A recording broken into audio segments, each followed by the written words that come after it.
আসসালামু আলাইকুম প্রিয় চাকরি প্রত্যাশীবৃন্দ, সবাইকে স্বাগত বিদ্যাবাড়ি ইউটিউব চ্যানেলের পক্ষ থেকে। বাংলাদেশ কর্ম কমিশন সচিবালয় থেকে একটি সার্কুলার প্রকাশিত হয়েছে।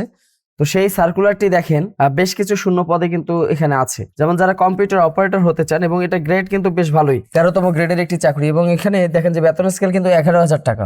6টি শূন্য পদ আছে। এখানে যেটা লাগবে যে বিজ্ঞান বিভাগ থেকে স্নাতক লাগবে, স্নাতক সম্মান লাগবে কিন্তু, অর্থাৎ 4 বছর মেয়াদী অনার্স ডিগ্রি লাগবে।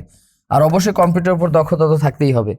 পাশাপাশি দেখেন প্রশিক্ষণ সহকারী আছে 14তম গ্রেডের, এটা 14 গ্রেডের একটি পদ আছে। এখানে মূলত স্নাতক ডিগ্রি থাকলেই হয়ে যাবে, এবং বিশেষ করে প্রশিক্ষণ কাজে যদি কারো যদি অভিজ্ঞতা থাকে তাহলে তারা কিন্তু এই পদগুলোতে আবেদন করতে পারে। এছাড়াও দেখেন এই যে 60 মুদ্রাক্ষরিক কাম কম্পিউটার অপারেটর, এখানে 12টি পদ আছে। যারা বিশেষ করে এই পদে যারা যুক্ত হতে চান, 14 গ্রেডের একটি কিন্তু চাকরি।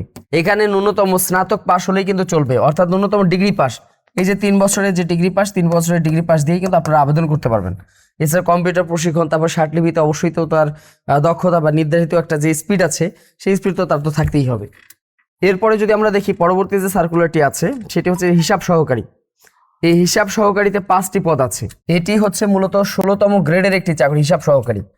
এবং উচ্চ মাধ্যমিক সার্টিফিকেট পাস থাকলেই হয়ে যাবে। উচ্চ মাধ্যমিক সার্টিফিকেট সমমান যাদের সার্টিফিকেট আছে তারা এখানে অনায়াসে আবেদন করতে পারবেন। এরপর যদি আমরা দেখি যে অফিস সহকারী কাম কম্পিউটার মুদ্রাক্ষরিক, এটা 16তম গ্রেডের একটি চাকরি, এবং এখানে অনেকগুলো পদ আছে, 13টি পদ আছে।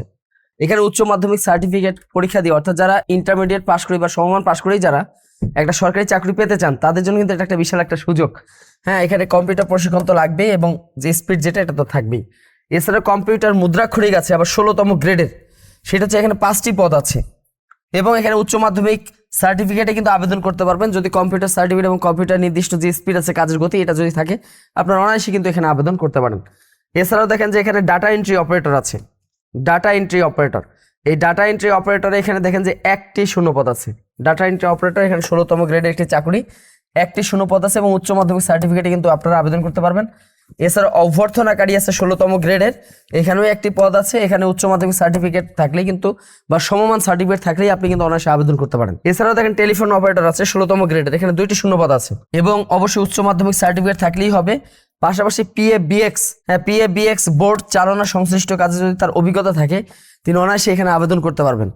এছাড়াও আমরা যদি দেখি যে গাড়ি চালক, যারা ড্রাইভার হতে চান বা যাদের হচ্ছে গাড়ি চালনা করার দক্ষতা রয়েছে, অভিজ্ঞতা আছে, তারা কিন্তু অনায়াসে এখানে আবেদন করতে পারে। 16 গ্রেডের এখানে 5টি শূন্যপদ আছে, এবং বিশেষ করে এখানে কিন্তু গ্রেডের মধ্যে একটু আপনাদের 16তম গ্রেড হলেও বেতনের ক্ষেত্রে কিন্তু একটু পার্থক্য আছে। সেটা হচ্ছে হালকা যানবাহন দেখেন 9,300, এবং ভারী যানবাহন 9,700 টাকা স্কেলে যা আসে। এবং অবশ্যই এখানে 8ম শ্রেণী পাস, পাশাপাশি ড্রাইভিং লাইসেন্স থাকলেই কিন্তু হয়ে যাবে, অভিজ্ঞতা যদি থাকে। এছাড়া দেখেন অফিস সহায়ক, যারা অফিস সহায়ক হতে চান, 20তম গ্রেডের একটি চাকরি। এখানে 36টি শূন্য পদ আছে, এবং এখানে মাধ্যমিক স্কুল সার্টিফিকেট যেটাকে বলা হয় এসএসসি পাশে কিন্তু এখানে আবেদন করতে পারবেন, বা এসএসসি বা সমমান পাশে আপনারা চাইলে আবেদন করতে পারেন। এছাড়াও নিরাপত্তা প্রহরী আছে এখানে 20তম গ্রেডের, এবং পরিচ্ছন্নতা কর্মী আছে 20তম গ্রেডের। এই নিরাপত্তা প্রহরীতে একটি শূন্যপদ, এবং পরিচ্ছন্নতা কর্মীতে হচ্ছে 2টি শূন্যপদ আছে। এগুলো তো 8ম শ্রেণী পাশে আপনারা আবেদন করতে পারবেন।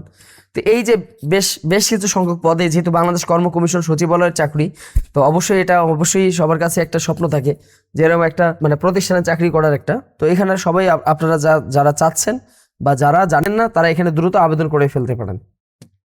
তো বয়স সীমাটা ধরা হয়েছে 1/4/2026, এপ্রিলের 1 তারিখ থেকে 18 থেকে 32-এর মধ্যে যারা আছেন তারা এখানে আবেদন করতে পারবেন। আর এছাড়াও তো অবশ্যই আপনার যে bpsc.teletalk.bd, হ্যাঁ, এই যে ওয়েবসাইট যেটা আছে, সেই ওয়েবসাইট থেকে কিন্তু আপনারা কিন্তু অনায়াসে আবেদন করতে পারবেন। এখন আবেদনের সময়সীমা কবে শেষ হবে? অবশ্যই এটা আবেদনের শুরু হয়ে যাবে 27/4/2026 তারিখে এটা শুরু হবে, অর্থাৎ এই মাসেরই 27 তারিখ থেকে এটার আবেদন প্রক্রিয়া শুরু হয়ে যাবে, এবং এটা শেষ হবে 11/5/2026 তারিখে। তার মানে এখনো আবেদন শুরু হয়নি। আপনারা দ্রুত এখানে আবেদন করতে পারবেন। আবেদন শুরু হয়ে গেলে কিন্তু আবেদন করতে পারবেন।